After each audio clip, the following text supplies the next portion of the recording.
Halo geng, apa kabarnya? Semoga sehat selalu ya kabar kalian. Nah, kali ini kita bahas film live action asal Jepang yang merupakan adaptasi dari anime jadul berjudul Aito Makoto. Ceritanya tuh tentang seorang murid SMA berandalan yang mau gak mau harus pindah-pindah sekolah karena doi jadi idola para cewek sebayanya. Kayaknya seru kan denger garis besar ceritanya. Makanya tonton terus sampai akhir ya. Dan kita let's go ke filmnya geng.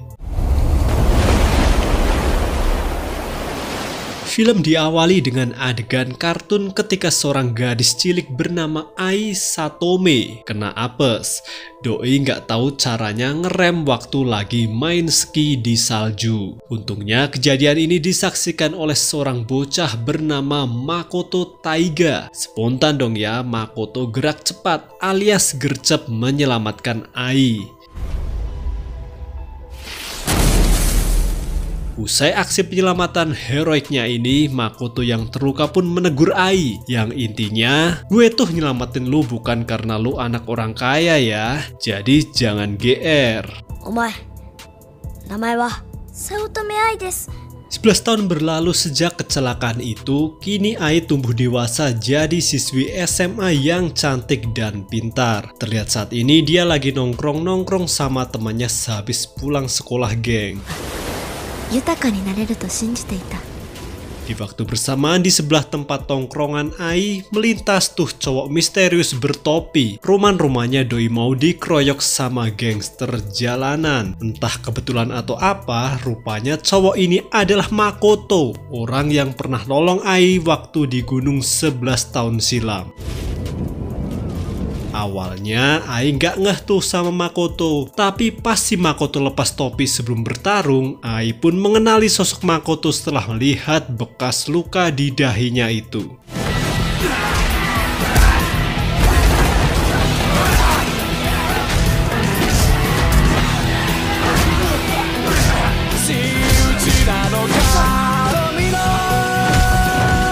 Saat musuh tinggal tersisa 2 biji, tiba-tiba Ai datang misain mereka. Geram sama tingkah aneh Ai yang sok kenal, Makoto lantas menarik kerah Ai dan mengatakan, "Jijik gua liat cewek kayak lu, sok asik lu." Bahkan Makoto tega melakukan ini geng. Sehabis tamparan Makoto tadi, celakanya para polisi pun datang merazia tawuran tersebut. Pas mau niat kabur, malah Makoto dihalangi sama Ai. Kakinya dipegang biar nggak bisa kabur. Ai memang sengaja melakukan itu agar Makoto berani bertanggung jawab atas keributan yang ia mulai. Hasil, Makoto pun dibekuk oleh para polisi ini. Setelah dibekuk, alih-alih menuntut balas atas tamparan Makoto tadi, Ai ikhlas maafin kelakuan barbar Makoto itu. Dengan tertangkapnya Makoto, polisi pun berencana membawanya ke sekolah pembinaan geng. Singkat kisah, esoknya pihak polisi mengantarkan Makoto ke sekolah pembinaan yang berisikan murid berandalan dari seluruh penjuru negeri. Untungnya saat para murid berandalan sudah siap mengeroyok Makoto, tiba-tiba inspektur polisi datang dan menyatakan bahwa Makoto dibebaskan. Gak sampai di situ aja nih, bahkan Makoto juga didaftarkan ke sekolah bergengsi bernama SMA Aobadai. Kata kepala sekolah, permintaan ini atas rekomendasi Pak Saotome, yaitu Menteri Keuangan Jepang. Pak Saotome sendiri merupakan ayahnya Ai.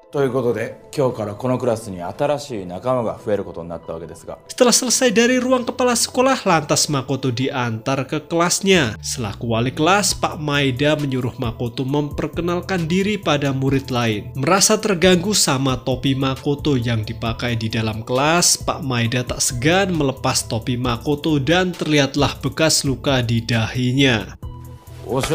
Lihat bekas luka ini, Pak Maeda justru meledek. "Kok muka lo kayak Gekko Kamen tong?" Sambil menarik tangan Makoto yang terus di dalam saku. Sesaat setelah Pak Maeda dibuat pingsan oleh tinju Makoto, Ai tiba-tiba sigap menolong wali kelasnya itu. Disitulah Makoto lagi-lagi meledek Ai dan mengatakan kalau Ai ini orang kaya yang belagu jadi pahlawan kesiangan. Tidak terima dong Ai diledekin, murid lain ikut membelanya, yaitu Iwashimizu, seorang siswa teladan yang menyandang gelar ketua OSIS geng. Alasan lain mengapa Iwashimizu begitu getol membela Ai karena doi naksir berat sama Ai. Tapi sayangnya 2 kali nembak Ai, doi ditolak terus geng. Namanya juga usaha ya kan? Iwashimizu Hiroshi da. Singkatnya, waktu istirahat pun tiba. Ai menjelaskan alasannya membantu kepindahan Makoto ke SMA Aobadai agar Makoto sama-sama mendapatkan pendidikan yang layak seperti dirinya. Tak berselang datang Pak Kepala Sekolah bersama jajarannya menegur Makoto dan mengancam akan mengeluarkan Makoto dari sekolah karena dia telah lancang memukul Pak Maeda. Namun di sini Ai membela Makoto dan mengatakan bahwa sebenarnya Makoto itu orang baik Pak. Cemburu melihat Ai membela Makoto, Iwashimizu jadi ikut memperkeruh suasana. Doi ngatain ke Makoto kalau lo itu sampah. Merespon hinaan ini, Makoto justru meledek balik. Ya walaupun sampah, setidaknya Ai sukanya sama gua ya. Dan seakan membenarkan hal ini, Ai terang-terangan mengatakan iya benar tuh di depan umum bahwa dia memang menyukai Makoto sedari dulu. 私は誠さんを愛しています。 Sepulang sekolah, merasa posisinya saat ini lagi diuntungkan, Makoto punya ide untuk memanfaatkan perasaan suka Ai padanya. Aji mumpung buat sekedar ngetes apa bener Ai beneran suka sama dia. Makoto pun memberikan tantangan pada Ai dengan pura-pura menuntut fasilitas dan lain-lain. Menyanggupi tantangan ini, meski Ai anak orang kaya, tapi doi nggak mau merepotkan ayahnya untuk urusan cintanya itu. Jadinya ya Ai kepikiran buat melamar kerja di bar setempat guna menuruti tantangan Makoto tadi geng. Singkat cerita, bekerjalah Ai di bar sebagai pramusaji demi menyanggupi tantangan dari Makoto. Sebagai pramusaji, ternyata pihak bar menuntut Ai untuk bersikap manis dan manja, dan hal itu membuat om-om hidung belang yang melihatnya jadi tergoda untuk merayu Ai. Dan kebetulan Iwashimizu yang anaknya kepoan tak sengaja melihat pengorbanan Ai demi mendapatkan cinta dari Makoto itu. Iwashimizu lantas memberitahu Makoto tentang hal ini. Di sana keduanya melihat Ai tengah digoda oleh om-om mata keranjang geng, dan seolah tak peduli justru Makoto cabut pergi.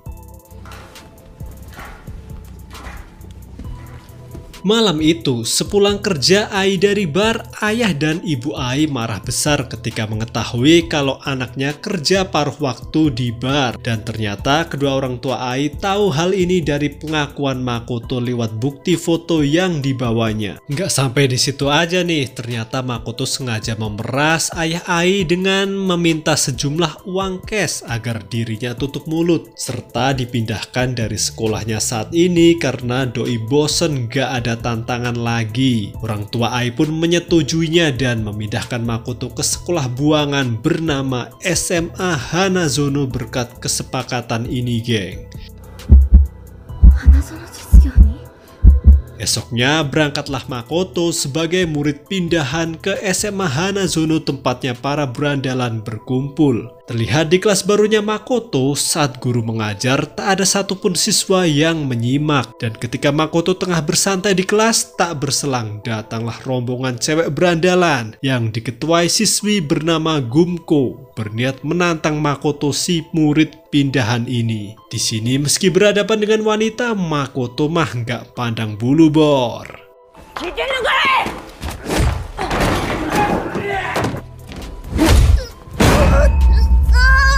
Bahkan para guru pun terkejut dengan aksi Makoto yang berani cari masalah dengan Gumko. Setelah menghajar Gumko, lantas Makoto pergi berlalu. Anak buah Gumko yang tidak terima bosnya diajar berniat menghajar balik si Makoto geng. Namun anehnya Gumko nggak setuju karena tiba-tiba saja doi merasakan gelora asmara usai dihajar si Makoto barusan. Dan karena Gumko jadi terangsang, ia lantas menghadang Makoto di lorong sekolah. Saking gak kuat nahan nafsunya itu, Doi pun mengedipkan mata ke Makoto dengan genitnya. Tentu aja melihat kekonyolan ini membuat Makoto jadi mual dan mau muntah di toilet. Sialnya si Makoto malah salah masuk toilet cewek dan dia kepergok salah satu siswi bernama Yuki. Dan ketika keduanya mendengar rombongan Gumko mau masuk toilet juga, Yuki pun sengaja menolong Makoto dengan mengunci bilik toilet mereka. Selesai bersembunyi, Yuki pun mengintip untuk memastikan keadaan dan selamatlah Makoto hari itu. Di lain tempat, inilah dia sosok Gonta, si jawara SMA Hanazono, umur belasan tapi wajah penuaan geng. Di sana anak buah Gonta memberitahu jika Yuki, gadis yang disukainya, belakangan ini sering berduaan dengan Makoto, si anak pindahan. Mendengar gebetannya mau direbut, Gonta tak segan menyuruh anak buahnya untuk menghajar si Makoto. Di tempat lain, ketika Ai sedang ngobrol dengan Iwashimizu, tiba-tiba saja Doi punya firasat buruk mengenai Makoto. Segera dong ya, Doi bergegas menuju SMA Hanazono.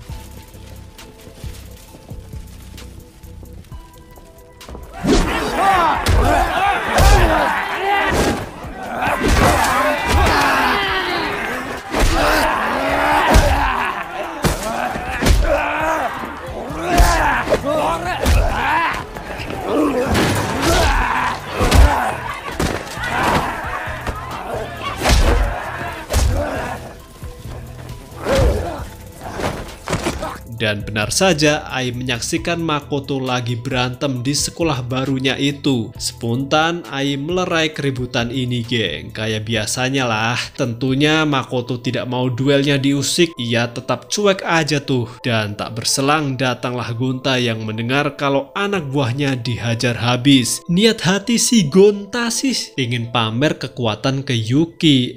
Doi malah dicuekin dan ditinggal pergi. Jadinya ya Gonta makin emosi dan menghajar Makoto sampai habis. Sebelum akhirnya Doi pergi bersama anak buahnya itu.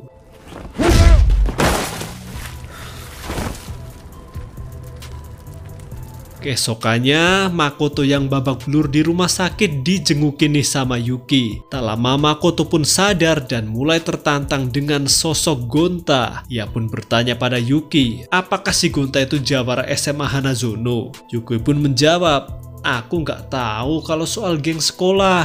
Di tengah obrolan keduanya itu ikut datang menjenguk si Gumko sambil bawa bunga matahari segede gaban. Namun setelah dia tahu kalau Makoto lagi dijengukin Yuki, tiba-tiba Gumko nggak jadi masuk dan menyingkir pergi menjauh. Makoto yang merasa cukup istirahatnya waktu itu juga nekat pergi dari rumah sakit. Tapi ternyata ia sudah dihadang oleh anak buah Gonta di lorong rumah sakit yang berniat balas dendam.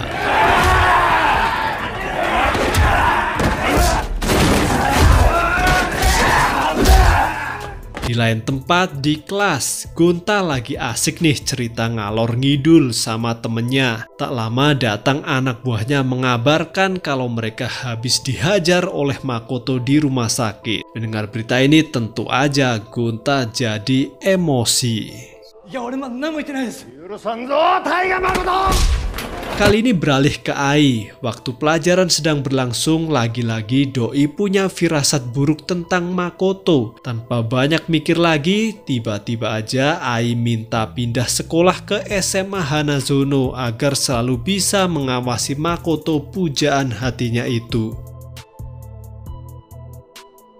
Singkat kisah, Ai memperkenalkan diri di kelas barunya sebagai murid pindahan di depan murid berandalan lain. Saat Ai mulai duduk, banyak murid yang sinis nih melihatnya. Beruntung Iwashimizu ternyata ngikutin nyusul pindah sekolah untuk memastikan keselamatan Ai di sekolah barunya itu. Disitulah mulai terjadi konflik baru ketika murid-murid SMA Hanazono tahu bahwa keduanya merupakan temannya Makoto. Ai dan Iwashimizu pun diinterogasi paksa oleh teman kelasnya. Di lain tempat, Makoto yang berduaan dengan Yuki akhirnya mau terus terang nih bahwa tujuannya pindah-pindah sekolah di sekitaran Tokyo untuk mencari orang yang selama ini sudah membuat hidupnya hancur berantakan. Anehnya, mendengar kejujuran Makoto ini, Yuki tiba-tiba saja terdiam dan Doi mendadak nafsu pada Makoto karena kejujurannya itu. 違うと思ったのにちょっとしたくなっちゃった。 Dia tanpa babi bu mengajak Makoto ke losmen terdekat geng. ついてきて。 Di sana Yuki langsung memaksa Makoto untuk menggaulinya. 早くめちゃくちゃにしてよ。 Tapi justru melihat sikap Yuki yang begitu murahan malah membuat Makoto jadi jijik. Dia nggak nafsu dong dan memilih mengajak Yuki untuk minum-minum saja. Di malam harinya ketika tengah cari tempat minum, Makoto dikejutkan dengan sosok ibu-ibu yang ia cari selama ini tengah mabuk-mabukan. Melihat tingkah ibu-ibu ini yang makin gila, Makoto pun bergegas meninggalkan tempat minum itu. Yuki lantas bertanya, mungkinkah ibu-ibu tadi adalah orang yang telah menghancurkan hidupmu? Dan ternyata benar, Makoto mengiyakan bahwa sosok yang membuat hancur hidupnya adalah ibunya sendiri. Selesai jalan-jalan dengan Makoto barusan selesai, Yuki yang cukup mendapatkan informasi mengenai seluk-beluk Makoto memutuskan mendatangi tongkrongannya Gumko CS. Dan ternyata nih, semua murid SMA Hanazono sangatlah hormat padanya. Cerita lantas tak cukup sampai di situ aja nih. Gumko juga menyerahkan karung berisi ai untuk dipersembahkan pada Yuki. Kata Gumko, ini dia bos, sosok pacarnya si Makoto. Dan terungkaplah bahwa Yuki adalah pimpinan geng sekolah yang sebenarnya. Setelah tahu kalau Ai adalah pacar Makoto, Yuki pun menyiksanya karena cemburu. Usai menyiksa Ai, Yuki kembali menyuruh Gumko untuk menculik ibunya Makoto yang sedang mabuk-mabukan di kedai kumuh di gang sebelah. Adapun mengapa Yuki tiba-tiba jadi merasa marah dengan Makoto karena ia emosi aja sih. Makoto tadi telah lancang menolak bermantap-mantap dengannya.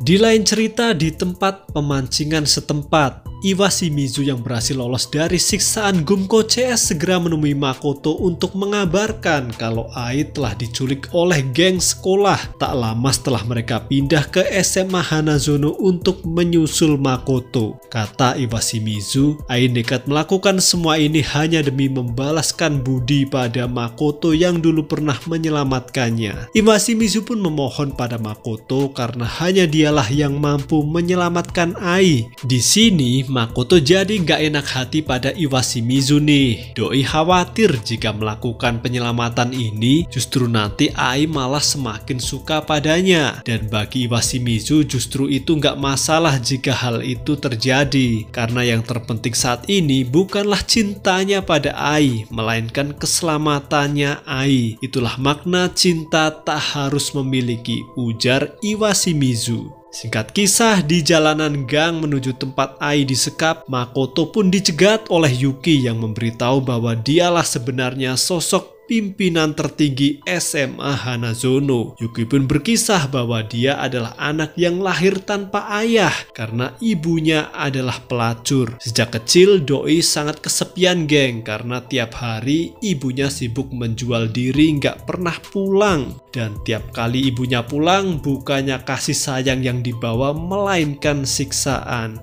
Geram dengan sikap ibunya itu, Yuki pun jadi gelap mata dan nekat membunuh pacarnya si ibu. Alhasil Doi pun masuk penjara. Kata Yuki, di dalam penjara justru dia menemukan keberuntungan karena diangkat anak oleh seorang bos Yakuza hingga menjadikannya gadis yang disegani di SMA Hanazono. Cerita Yuki pun berakhir di tempat Ai disekap geng. Menurut Makoto, meski cerita Yuki sungguh tragis, namun dia bilang tidak akan segan menghajar walaupun mereka wanita sekalipun. Terlihat Ai yang sebenarnya tidak ingin melihat Makoto berkelahi lagi menyuruhnya untuk pergi. Dia juga memberitahu bahwa Gumko hendak menculik ibunya Makoto. Dan tentunya tidak terima rencananya dibongkar oleh Ai, Yuki kembali menyiksanya geng. Bahkan tak segan Yuki diam-diam sudah menyiapkan air keras untuk disiramkan ke wajah cantik Ai. Melihat hal ini Makoto tak tinggal diam tentunya.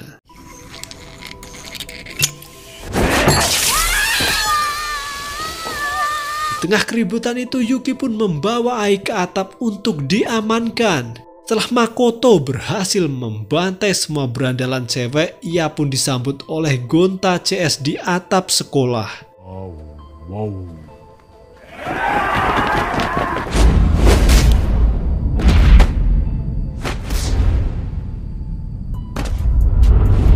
Setelah menghajar pion-pion mah kini PR Makoto tinggal melakukan tanding ulang dengan Gonta. Dan lagi-lagi Makoto tentunya kalah telak ya.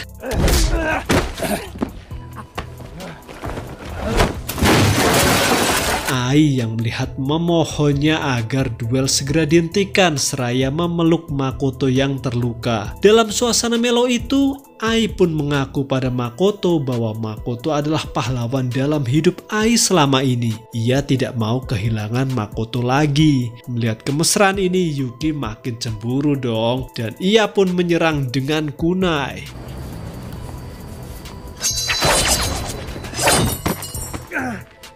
Selepas menyerang, Yuki pun menyuruh Gonta untuk menghajar Makoto lagi.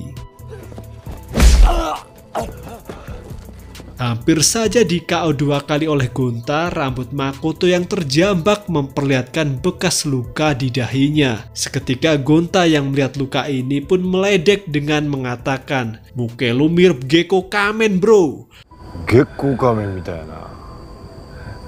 Pada akhirnya keadaan pun berbalik karena dalam sejarah, siapapun yang meledek Makoto dengan sebutan Gekko Kamen pasti akan dihajar sampai habis karena ledekan itu adalah sumber kekuatan terbesar Makoto.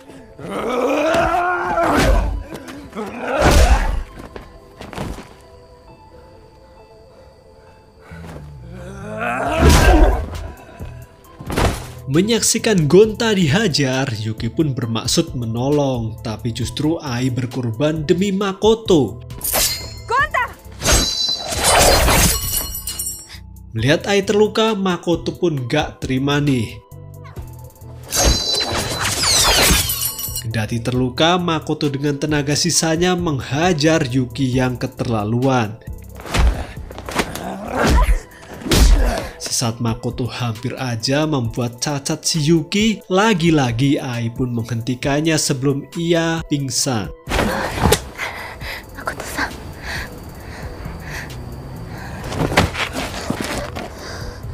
Keributan selesai dan datanglah Iwashimizu ikut menolong keduanya. Makoto pun menyuruhnya untuk membawa Ai ke rumah sakit segera, sedangkan dia sih masih ada urusan yang harus diselesaikan. Di lain tempat, Gumko yang bermaksud menculik ibunya Makoto dapat info terbaru nih kalau Yuki sudah dikalahkan. Mendengar bosnya kalah, tentu Gumko kehilangan semangat dan ia pun menyatakan pensiun jadi berandalan.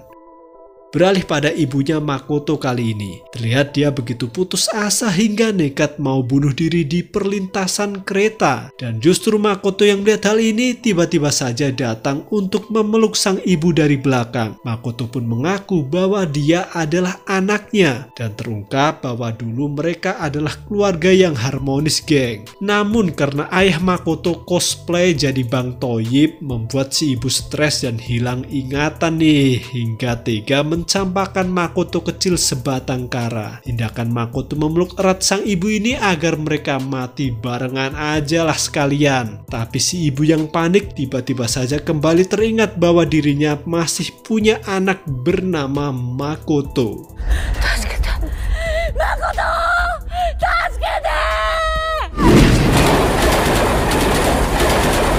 Melihat ingatan ibunya udah balik lagi, Makoto pun lega dan bergegas menjenguk Ai di rumah sakit. Dalam perjalanannya menuju rumah sakit, tak disangka seorang pria misterius menikam Makoto dari belakang. Dan ternyata pria misterius ini adalah Pak Maeda yang berniat balas dendam pada Makoto karena pernah dipermalukannya di dalam kelas. Lihat lawannya ternyata orang cupu, Makoto membiarkan Pak Maeda untuk kabur pergi.